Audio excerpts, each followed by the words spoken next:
How to set up a professional account on Instagram.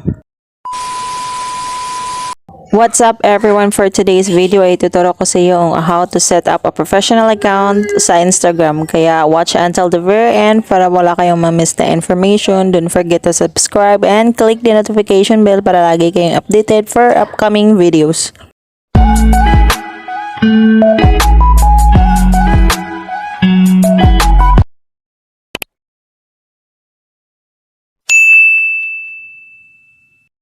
Punta lang tayo sa ating Instagram at i-click ang 3 lines sa upper right corner.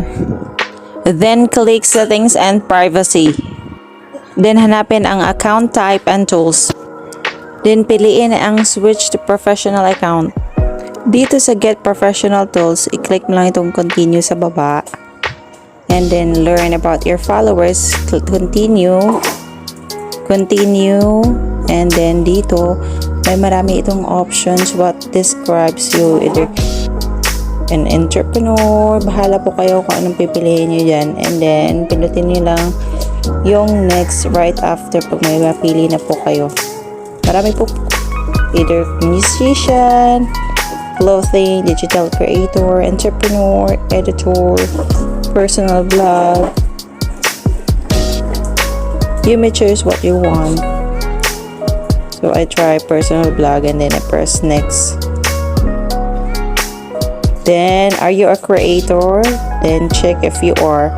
Pag business po kayo, check nyo po, piliin nyo po yung business. Then next.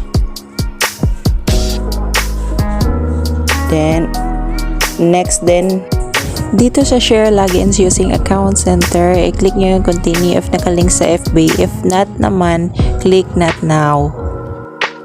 To set up your professional account, kailangan lang makomplete ang 5 steps. Yung una is to complete your profile, then get inspired, and then get inspired, grow your audience, showcase your brand, explore tools and insight. Sa get inspired, kailangan lang mag-follow ng mga content creators depending on your categories or on your preferences. Dito sa showcase your brand, ay kailangan nyo lang mag-upload ng reels according sa iyong niche. Dito sa explore and insights, dito mo malalaman ang insights or performance ng inyong mga contents na pinopost, and then engagement ng inyong followers.